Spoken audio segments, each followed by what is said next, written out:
Bom dia, graça e paz, bem-vindo mais uma vez à nossa devocional semanal e hoje continuamos a meditar em nossas devocionais sobre Lucas capítulo 7, o livro de Lucas. E é interessante esse capítulo porque Lucas, ele é a manifestação do poder, da compaixão e do perdão de Cristo. Este capítulo é um capítulo profundo que revela a identidade de Jesus Cristo como o Messias prometido. Ele não apenas realiza grandes milagres, mas também ensina sobre fé, compaixão e perdão.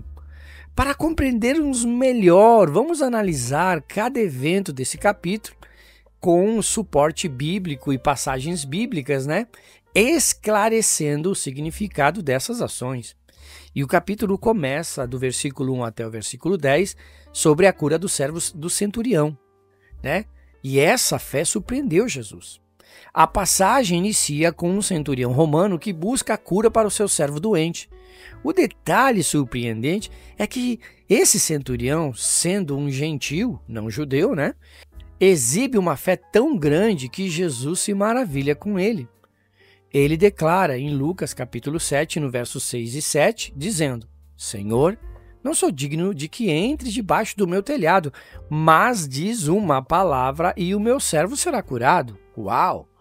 Essa declaração revela um profundo entendimento espiritual sobre a autoridade de Jesus. O centurião compreendia que, assim como ele tinha autoridade sobre os seus soldados, Jesus tinha autoridade sobre a doença. Essa atitude nos lembra do que o Senhor diz em Hebreus capítulo 11, verso 6. Sem fé é impossível agradar a Deus, porque é necessário que aquele que se aproxima de Deus creia que ele existe e que é galardoador dos que o buscam. O centurião não precisava ver para crer. Ele confiava no poder da palavra de Cristo. Isso se alinha com o que está escrito em João capítulo 20, verso 29, que a gente também fez as nossas devocionais em todo o livro de João, onde Jesus disse a Tomé: bem-aventurado ou bem-aventurados os que não viram e creram. Ao final da passagem, Jesus declara algo impressionante.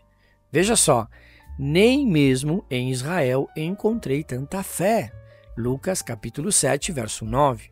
Isso mostra que a salvação e as bênçãos de Deus não são apenas para os judeus, mas para todos os que creem, conforme está em Romanos capítulo 10 e verso 12.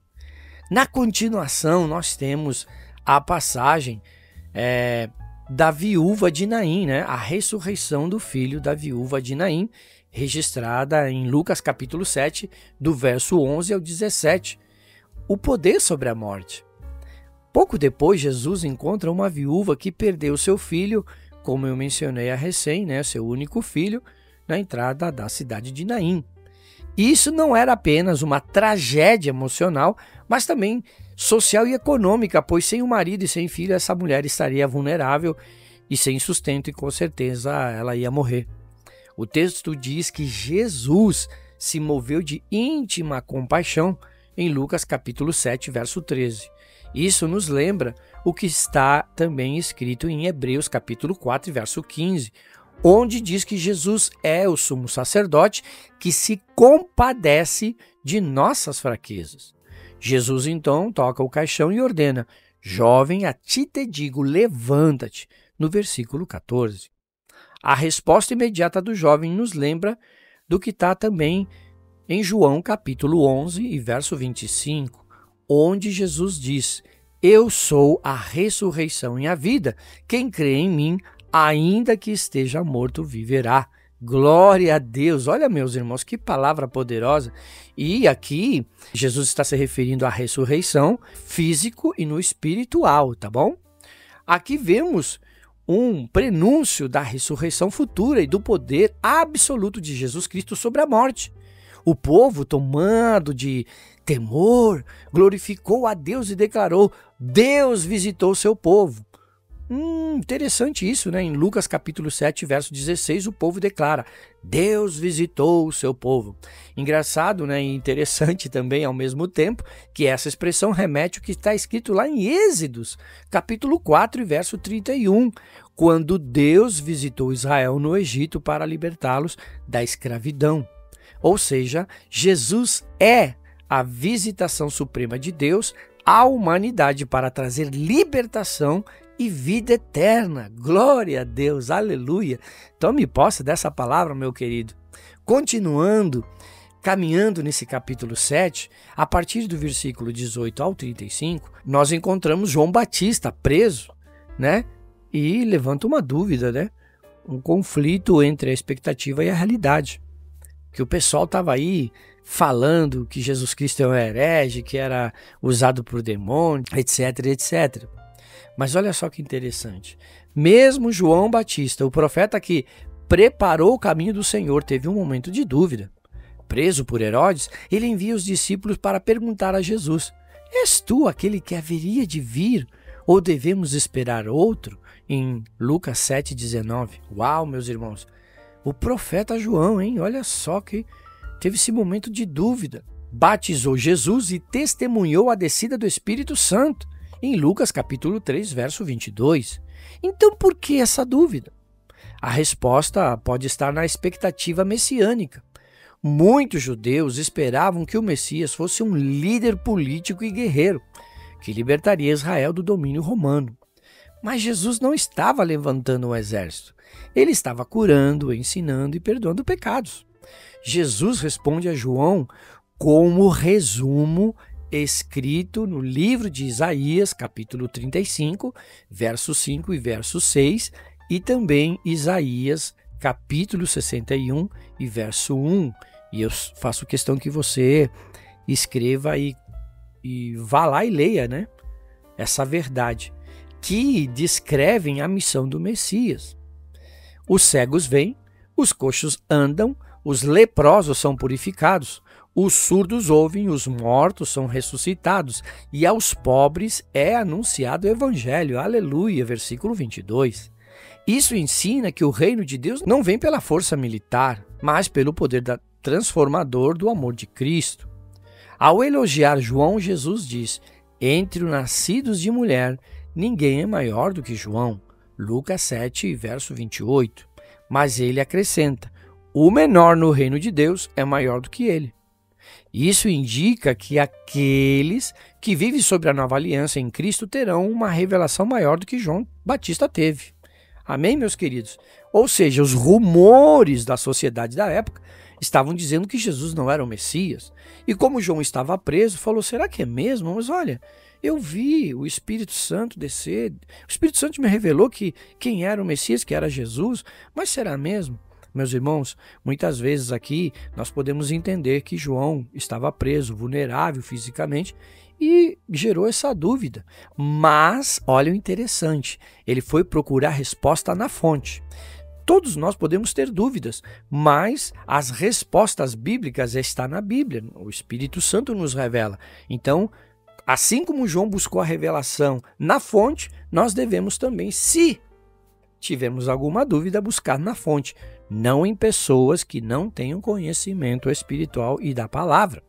Então ele vai e pergunta, e Jesus responde com isso, com essas passagens. E aí ele fica aliviado, falou: oh, glória, é ele mesmo. Isso é uma ótima resposta. Na continuação, nós vemos a mulher pecadora e o perdão de Jesus a ela. Isso está registrado em Lucas capítulo 36 ao versículo 50, o poder transformador do perdão. O capítulo termina com um poderoso encontro entre Jesus e uma mulher pecadora. Durante um jantar na casa de um fariseu chamado Simeão, ou Simão, melhor dizendo, essa mulher entra, derrama lágrimas aos pés de Jesus, unge-o com um perfume e o beija. O fariseu pensa consigo mesmo, lá no versículo 39, né, de Lucas 7. Se este fosse profeta, saberia quem e qual é essa mulher que lhe toca, pois é pecadora. Jesus responde com uma parábola sobre dois devedores, um com grande dívida e o outro com uma menor. Ambos são perdoados e ele pergunta: qual deles o amará mais? Lucas 7,42. Simão responde: aquele a quem mais se perdoou. Jesus então explica essa lição à mulher e diz: os teus pecados te são perdoados, a tua fé te salvou, vai-te em paz. Esse episódio nos lembra de Romanos capítulo 5, verso 8, que diz: mas Deus prova o seu amor para conosco em Cristo, que morreu por nós, sendo nós ainda pecadores.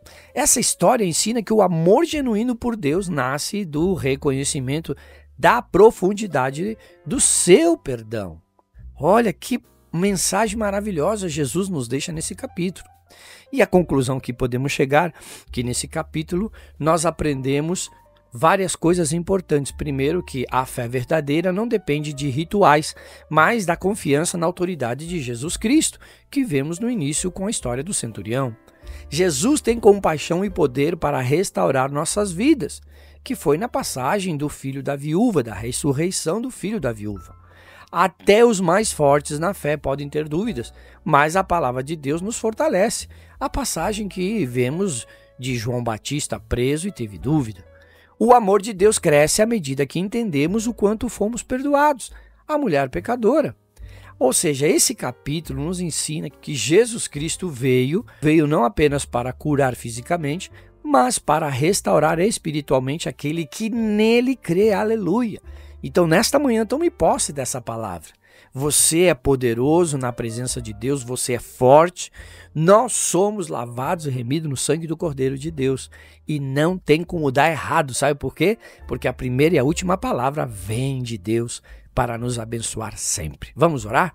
Senhor Jesus, queremos te agradecer nesta manhã por mais um dia abençoado e por meditarmos na tua palavra, e hoje foi em Lucas capítulo 7. Colocamos a nossa vida nas tuas mãos e declaramos a nossa fé em ti, na tua palavra, nas tuas promessas, e a nossa fé é acrescentada todos os dias quando meditamos na tua palavra, estudamos a tua palavra e colocamos em prática a tua palavra sobre as nossas vidas. Declaramos que todas estas bênçãos virão e nos alcançarão e seremos prósperos, abençoados e, como eu sempre digo, comeremos o melhor desta terra. Aleluia, porque somos templo do teu Espírito Santo, habitação do Altíssimo. O Pai, o Filho e o Espírito Santo estão dentro de nós através do fôlego da vida que temos, que o Senhor nos deu. Declaramos a tua paz, o teu amor, um dia abençoado, uma semana abençoada, um mês abençoado na tua presença. Te agradecemos por tudo e declaramos em nome do Pai, do Filho e do Espírito Santo, em nome de Jesus Cristo, nosso Salvador. Amém, amém e amém. Meu querido, Deus te abençoe e até a nossa próxima devocional.